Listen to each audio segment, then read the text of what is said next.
Hi, I'm Lisa. Thank you so much for joining this channel. Today we're chatting with Claire, who had a quantum healing hypnosis session on the 13th of December. What is quite interesting about the dates is that it happened to be quite a powerful date. It was just after the 12/12 portal, and it was, I think it was a full moon. Claire and I live on opposite sides of the country, and we had been battling to meet up to get the session and allow her to have the session. And what happened is both of us had different plans for that day. I was supposed to be in Egypt on a quantum healing hypnosis reunion, and Claire had some family arrangements. And what ended up happening was I didn't end up going to Egypt, so I was redirected, and Claire's family commitment didn't end up happening. So, as with everything on this journey, just when we think everything's going terribly wrong, it's actually going perfectly right. So, Claire and I were able to have our session on the 13th of December, and it ended up being a very powerful session. So today we're going to chat to Claire, and she's going to explain what happened in her session, which was incredible. It was powerful. Where her superconscious took her, what she was shown, the guidance she was given, and also what healing she had during the session. So thanks once again for joining us, and please listen to the end, and because the most amazing and beautiful thing is how inspiring this woman is and what she actually does for a living.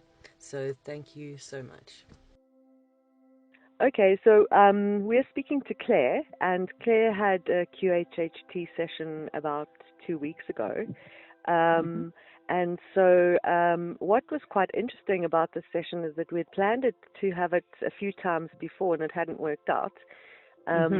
And it ended up my plans changing and your plans changing, and we ended up having it, I think, on the 13th of December, which was the day after the 12/12 portal.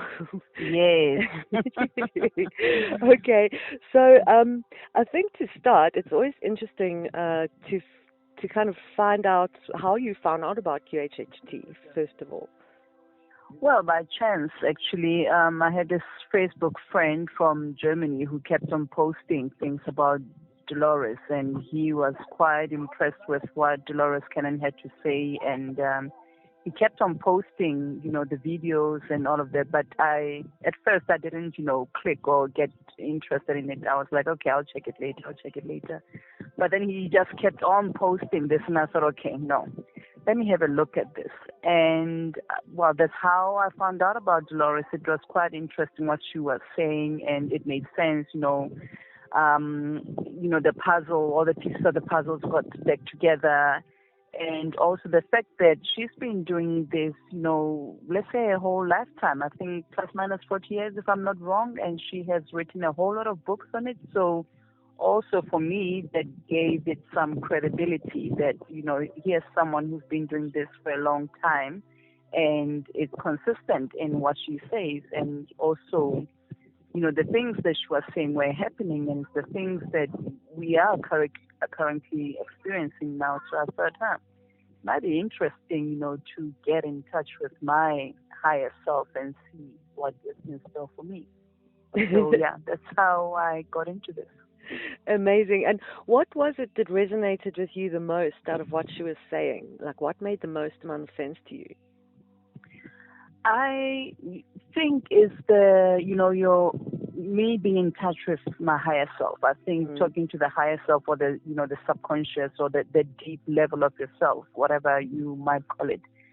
And I think that resonated with me a lot, to know that, what I'm living now, this is not it. There's this higher power that I have that I'm not really tapping into, and it's actually there for me to tap into. So I think that's one of the things that really, spoke to me with what she was talking about and all of that. Amazing. Yeah, it makes us realize that the life we're living now is just potentially a part of the life we could be living. Exactly. And Claire, what made you? What were the main questions that you had when you looked to book a QHHT session? Well, it was I think, look, the overall thing was to put a stamp on what my life is now and what I'm doing. Because, as you go in life, you ask yourself these questions that, am I on the right track? Should I be doing this? Am I going crazy to do what I'm doing now? And so I think I needed a rubber stamp on that to say, no, you are on the right track. The fact that you've been listening more to your inner self, that's the right way to go. So, yeah, the questions that I had was that what I'm doing now with my life, is it the right thing to do? Who's my soul family? And I've always felt that there's a bigger role that I should be playing, that I'm not as small as I might think that I am, but there's always been that thing behind that, no, there's a bigger role that you are playing here. And I think for me it was also about it's time now to step into your power, to not be afraid who says what, or if you think that things are not working out, but they're actually working out. It's just that maybe you don't realize that. So it's questions like that. Am I on the right path? Who's my soul family? Health-wise, also I had questions about that, and I have a few things healed also. And, what is the bigger role that I'm playing here? Beautiful, beautiful. So let's go to the day that we had the QHHT session. It was quite a journey for you to get to me to have this session. So can you describe a little bit about that day and how your feelings were, having not experienced hypnotherapy before? Yes, look, obviously I was quite nervous. I was quite nervous that it might not work, that I might not, connect, that I'll be disappointed. And look, I traveled 4 hours by public transport to get to Johannesburg, because I live in the Northwest Province, small town called Vryburg, and I had to take a public transport because we only have one car at home. So it took me 4 hours to get to Johannesburg. From there, I used the Gau train. And while I was, in the transport and coming through, it was nerve-wracking. Because you have this voice, that says, yeah, are you doing the right thing? Are you spending all this time? Is it the right thing to spend the time on? And, this is not the time that you're going to get back. So are you really sure that you want to do this? But then you just continue with it. And I do believe that I was guided throughout the whole trip, because everything just went smoothly. I had no struggles at all. But obviously, yes, the nervousness that will this work out. Yeah. So that was my main thing. Yeah. Beautiful. Yeah, it's a long trip, and a lot of time to be thinking, and the conscious mind is doubting a little bit about what you're doing. No, true. And not only that, it was about, okay, should I be eating this? Should I not be eating this? Should I be dressed in this? Or the colors that I pick over, you have all these things now coming up that try to put doubt in what you are doing. And even the night before we did the session, I didn't sleep so well. I had, I think, a last-minute argument with my husband, and was like, okay, is this a sign that maybe I should not be doing this? So, yeah, nerve-wracking, but I'm glad that I continued with the whole thing. Me too.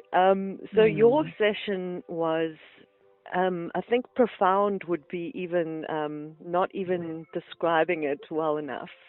Would you like to share some of your experiences in the session? Yes, and I just have to say that knowing you, Lisa, and having spoken to you before the time helped me to relax and to know that I was in good hands.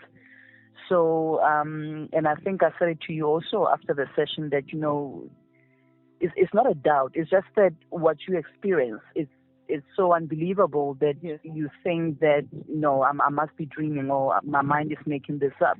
But then, it comes back to you that what you were experiencing, or what I was experiencing, it's what I was supposed to experience. Yeah. Or else I would not have experienced that. Absolutely. So it was fresh, I think, the first week, and as it goes, because I have to admit I haven't listened to the recording again. but it's something obviously that I will do later on. So I do remember that one of the first scenes that I went to, I was in Egypt and I was an Egyptian princess. That's how I felt. I was, dressed in the regalia, and, the pyramid was there.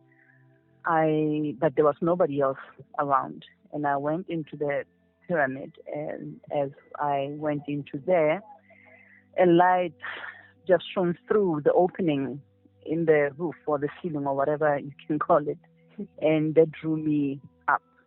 But when I was there as a princess, I was in the flesh. But as I went up, my body was lighter. Wow. So if I remember well, it took me to Mars, I think, and on top of Mars. And I've always had these flashes of being in a red kind of a place, and it never gave me a good feeling when I felt it or when these flashes came back. Mm. And I got the same kind of a feeling when I was there also. But the interesting thing was that I went underground Mars, and that's where I believe that my guides were there to guide me. But this was done through drumming and music. No spoken words, but the vibrations, I believe, through the drumming that they were doing. And as they were doing that, I was dancing to this music, and whatever they were putting through was going through my body. Mm. And how did you feel? Because that was quite a powerful moment. How did you feel with those vibrations? Happy, Yeah. Happy in my element, and that yes, this is exactly what resonates with me. Because also in my life right now, what works with me is music. I love music, and I used to sing, I used to write music, and that is when I was in my element. And thinking back to that moment of getting the information via the musical vibration, it made sense that, Claire, this is you. This is how you've always been. That music always was the way for you to be uplifted. Mm. So, when I think back to that moment, it was another confirmation that you're on the right track, and you need to do something about the musical part of you also, because that's where you get your power, so to speak. Beautiful.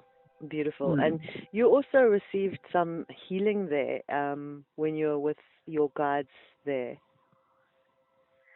Let me try and think now. As I say, it becomes a bit of a... Oh no, that was I think that was the asthma. No, that was when I was a guru. No, when I was a yogi. That's when I received the healing. Yes. So after the experience on Mars, I was lifted up again, and this time I went to a planet, but it felt as if it was my planet. I mean, I was the only one there. It was only for me. Beautiful waterfall, and there I was now in my masculine form as a yogi, sitting there meditating. And because one of the questions that I had health was for my chakra to be aligned. Mm. And that's where I believe that it happened, because the next thing, this golden light came through from my, crown chakra. It went just through, and it went through my whole body, through the, the nervous system, and I felt things moving also. And the picture that I got when this was happening, from a thin yogi man sitting there, became like a powerful masculine type of a person after that. So yes, that's why I believe that God healed, and also the depression side of me, because also on the top of my head it was kind of healed also, because I've been on depression medication for I think more than 10 years. Wow. And I haven't touched it since our session. Wow. Which is quite amazing, and I haven't had the symptoms that I would have had before if I had left the pill even just for one day. Wow. So, that part also got sorted out. So, so you were on antidepressants for 10 years, and then since the session, you haven't I haven't had, no. Wow. And how do you feel? Haven't had. Good. There's always... Look, obviously life goes on and happens, but there's always this subliminal joy and calmness that deal with situations. I've had a whole lot of anger issues also. They would call me strict at home. I'm strict on this, and I'm always upset about this. But I think that has, calmed down a lot, that I don't overreact to things now. If things do happen, the emotion might come, but then I realize it already. I recognize it already. I'm like, okay, then, you don't react. You just watch it and let it go. Wow. So, yeah, that has, so obviously that has done well with relationships within the family, with the kids, with the husband. That has worked out pretty good. Amazing. Wow. And I saw yesterday you went hiking in the mountains. Yes. So how did your lungs feel after Yeah. So I think I posted that it was I got to flex my new lungs, so to speak. And look, we went up on the hike. It was a 3-hour hike, and I got I got a bit nervous when I started because it was steep, and we were not far from the campsite. So I said to my husband, "Can you please go get my asthma pump? I might just get because every time when I go on a hike, I would always have some kind, not an attack, but I would feel the lungs getting heavier and all of that. And then he got it, but I never got to use it.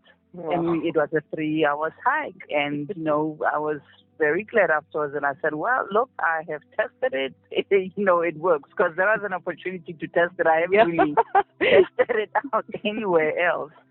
So you can imagine how thrilled I was about that I don't need that pump anymore.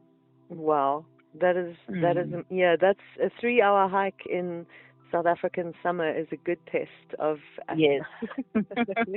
Exactly. Wow, that's amazing.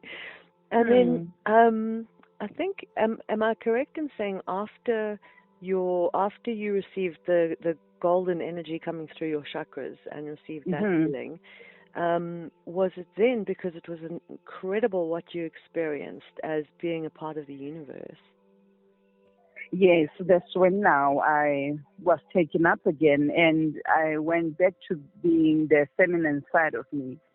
And so I splintered up into a whole lot of different light, splintered up into small pieces of light. But then there was this spark that just wouldn't light, and it died in a way. It became gray, and it folded into itself, and it's like it became a dead planet. And once that was done, I came back again now to being myself. But the interesting thing was that it was like I was the universe myself. I mean, I was wearing a dress made up of 1,000,000 suns, which looked like stars, and dancing and just, enjoying myself. So that was, quite a potent one also. I think if I get to think about it now with what I have experienced the past 2 days, is that maybe the sadness part of myself that I've always had, or, the negative side, the depressive side, that now I had gotten rid of it. I'm not saying that I will not have sad situations or, but it will not be a deep sadness that I feel that is out of control or I can't control it. You know what I mean? Yeah. Yeah.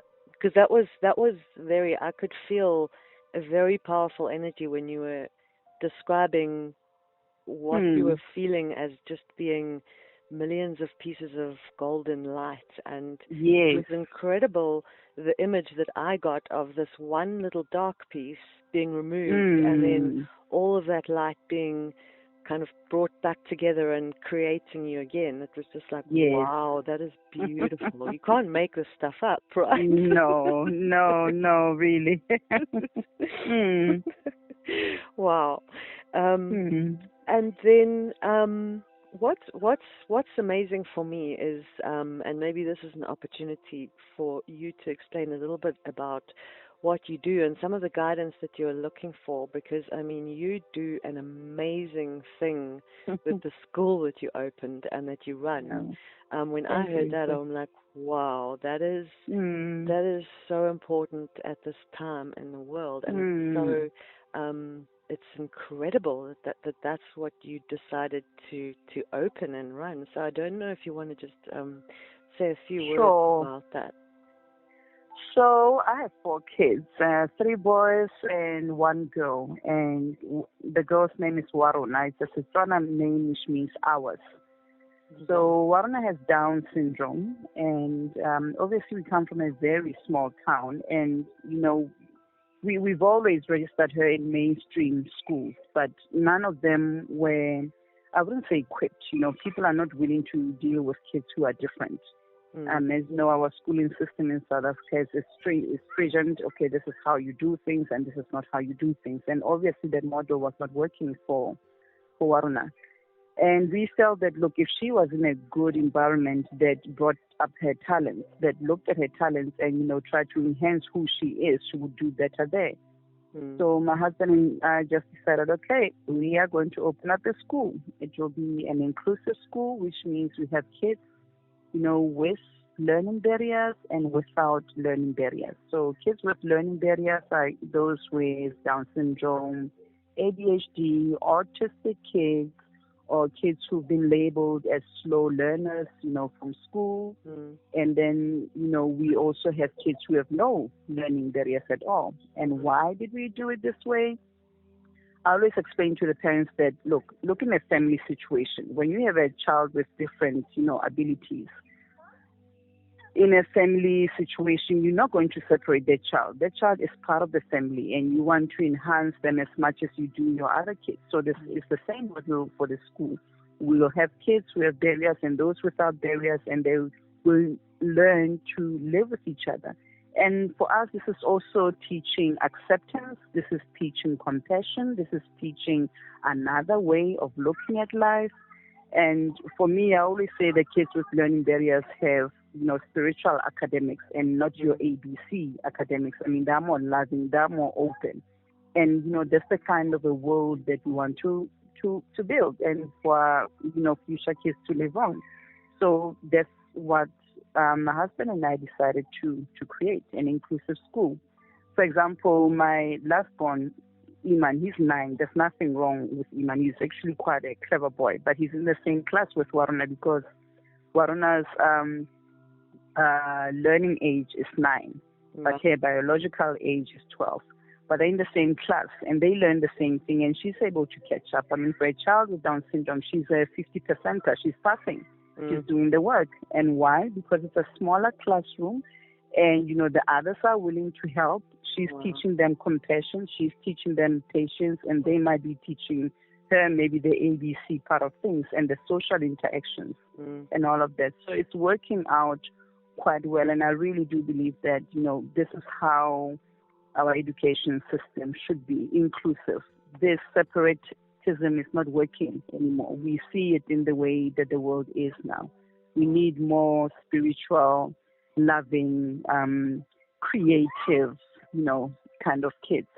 And we need actually to have an environment where kids are allowed to be kids, themselves. For example, one of the things, we don't have school uniform because you can't have an autistic child who's very sensitive to, they're very sensitive to either to light or to the type of clothes a teacher wears, or the type of clothes that they wear, or even, let's say, for example, if I'm a teacher and I'm teaching this autistic child, I come in with a new kind of perfume, that child is going to have a meltdown because that's not how they know you. Wow. So that's the kind of environment that we are trying to create to make it open and welcoming for kids who we think that they have something wrong with them when actually they don't. They just see the world in a different way than we do, and they can teach us a lot. Yeah. Wow. Yeah. That's unbelievable, and it's an amazing thing that you've done to be able to put, as you say, like an inclusive school. So that, and it teaches us everything that we need in this world, isn't it? Of acceptance and love and compassion for our differences. And what just came to me now while you were talking was, isn't it so beautiful what you've done? Is you saying some kids are good at one thing and the other kids are are better at another thing, but everybody's Hmm. teaching what they are good at to the other Exactly. children, and so as a whole, it's just beautiful. Exactly. No, that's and I think the most important thing also for the kids to learn that life is not a competition. Mm. You know, Yeah. because that's what your mainstream school teaches, that life is a competition, and that's when you do have kids competing and being mean, and I'm better than you at this, and those are the things that we also try to teach even at the school. We do participate in sports, and those kind of things, but the sports participation is not about, okay, who's better than who. It's about, okay, how good I am myself in the sports, Yeah. and it builds up on all the other characters or principles that you learn via sports, not only the physical side, your teamwork, you're encouraging others, if somebody falls, you pick them up, you help to pick them up, those kind of things. One of the things that I mean, you've obviously got your own daughter who has Down syndrome, and then Yes.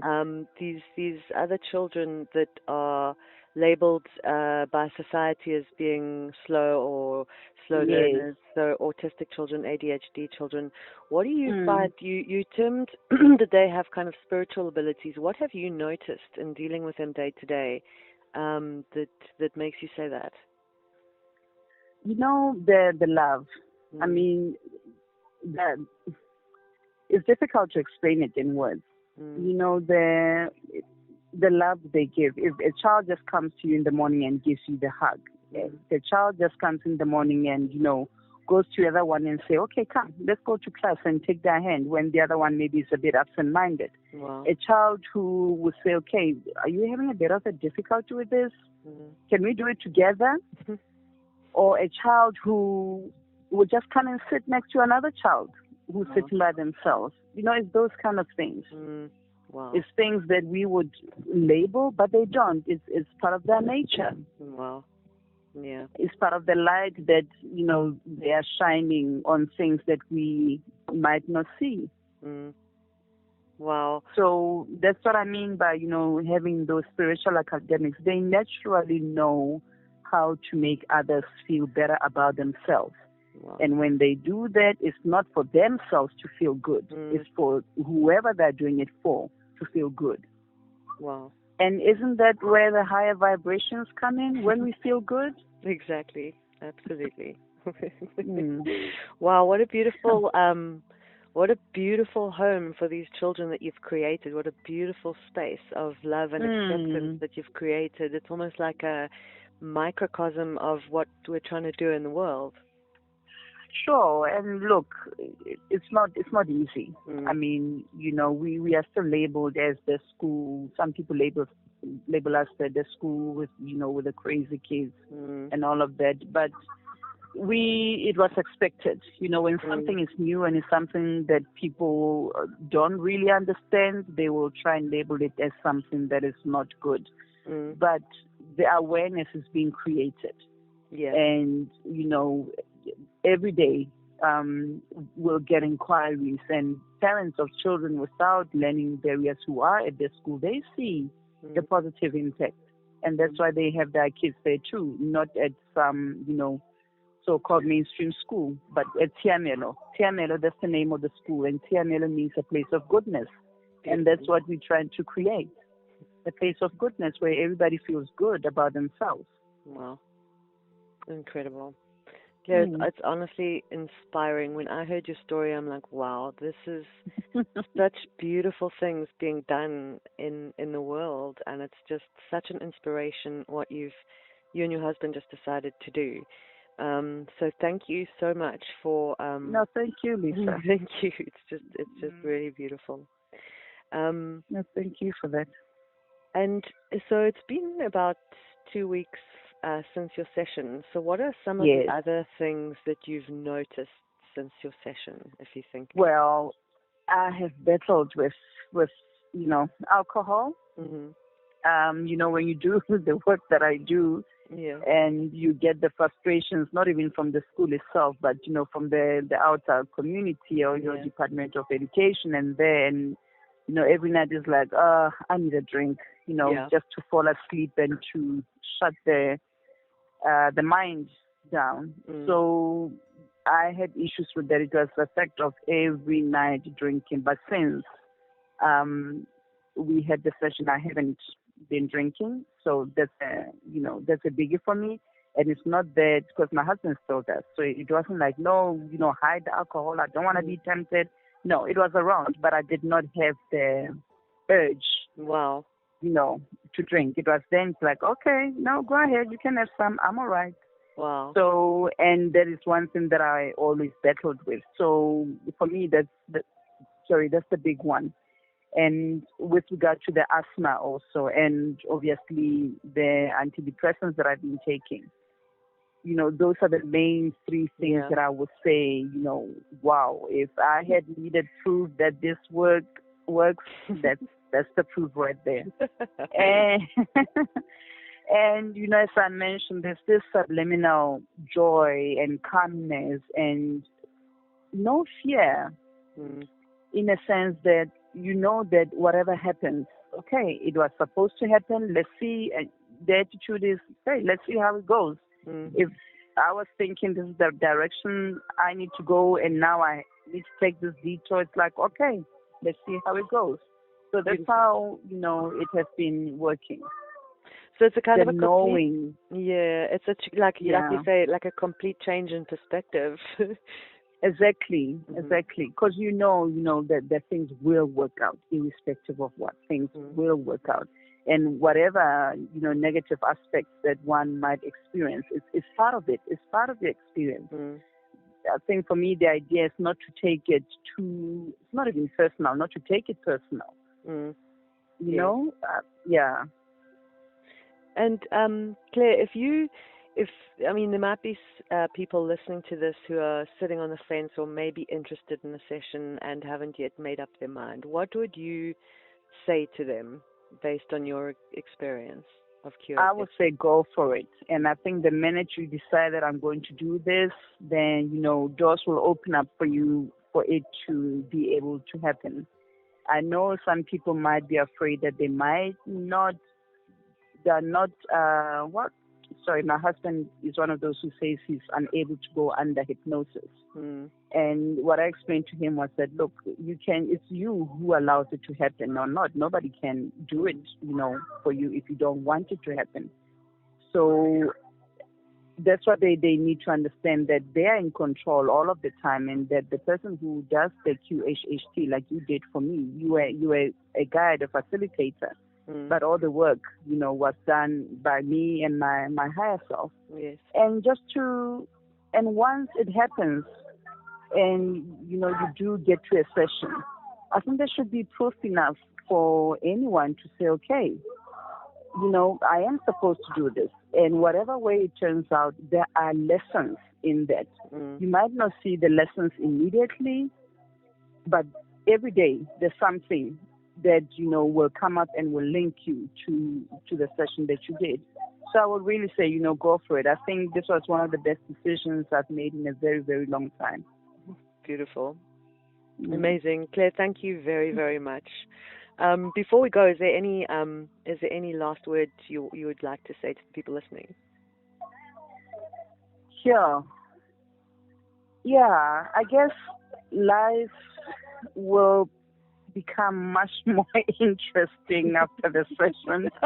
Things will go smoother, but at the end of the day, it is all up to every individual. Beautiful. Beautifully said. Thank you so much. Claire, thank you. I can hear your children in the background there laughing a lot. Yes. No, but thank you, Lisa. I mean, I don't think I would have had a good experience if it wasn't for you. I think you are one of the best facilitators around, and it's an honor that it was someone like you who did the session for me, and I'm always going to be appreciative of that. Okay, thank you so much. It was just, for me, it's just such, the job that I do to get meeting people like you is it's just the most beautiful thing ever. I love what I do, and it's just been, because I mean it's a session, we've been in touch since then quite a lot, so it's actually like, meeting part of your soul family as well. Oh, sorry, helicopter going over. Okay. Okay. Claire, thank you so much for your time today. Thank you, Lisa. Have a wonderful day. And you too. All right. Okay. Bye-bye. Bye-bye. Bye.